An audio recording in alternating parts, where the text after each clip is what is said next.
Trust is gained in inches, but it's lost in yards. I learned that lesson years ago from a manager who lost the trust of an entire trading floor with a single decision. I worked with a very talented coworker, let's call him Tommy, who was a lot to deal with and tended to alienate everybody around him. On a trading floor, that was not entirely unusual. Strong personalities were common, but this situation had gone too far. His manager had received so many complaints that he called a confidential meeting with all of the coworkers to hear everyone out. One by one, we shared our concerns. We all agreed Tommy was killing morale and causing us to actually dread coming into work every day.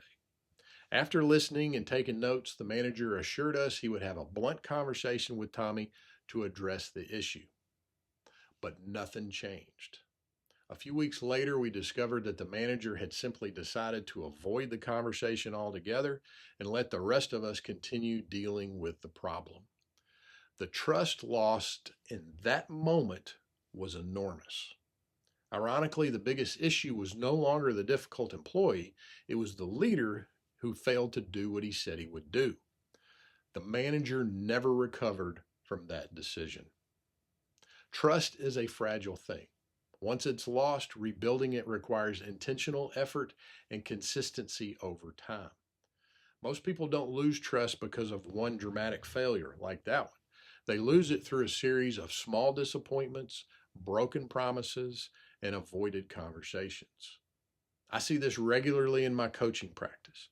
Many professionals have been verbally promised raises, promotions, or new opportunities that seem to get pushed further and further into the future.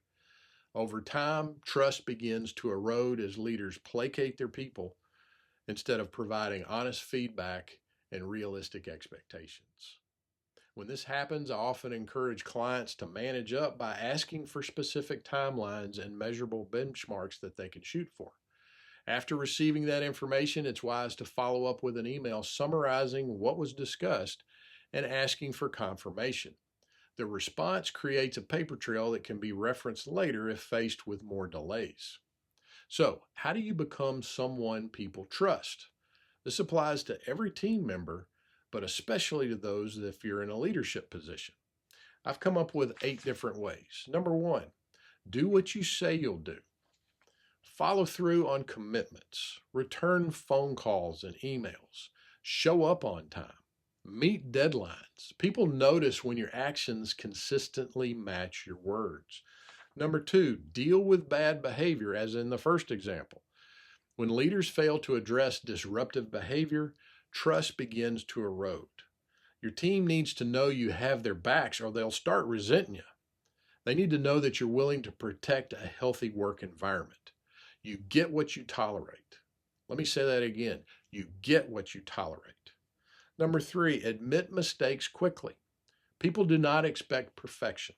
They do expect ownership. Acknowledging a mistake often builds more trust than pretending one never happened. Number 4, be consistent. Unpredictability kills trust. Be the same person on good days and bad days. Don't be moody.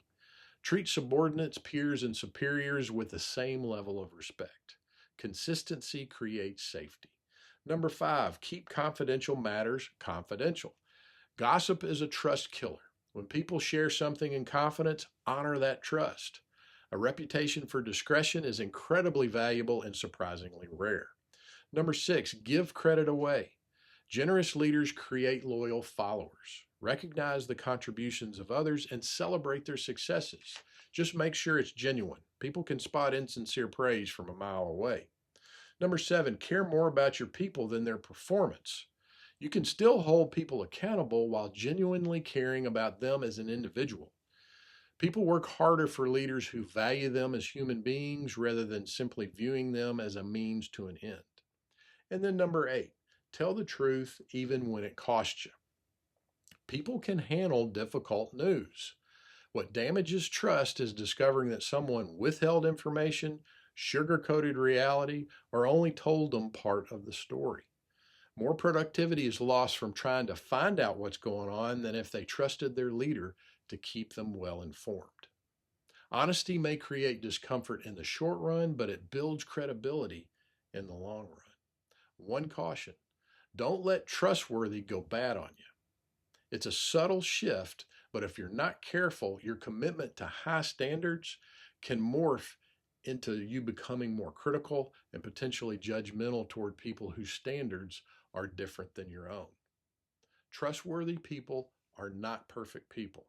They are simply people whose actions consistently align with their values. By the way, Tommy eventually caught wind of the confidential meeting we had about him and abruptly quit. It was as if a cloud had lifted over the trading floor the very next day.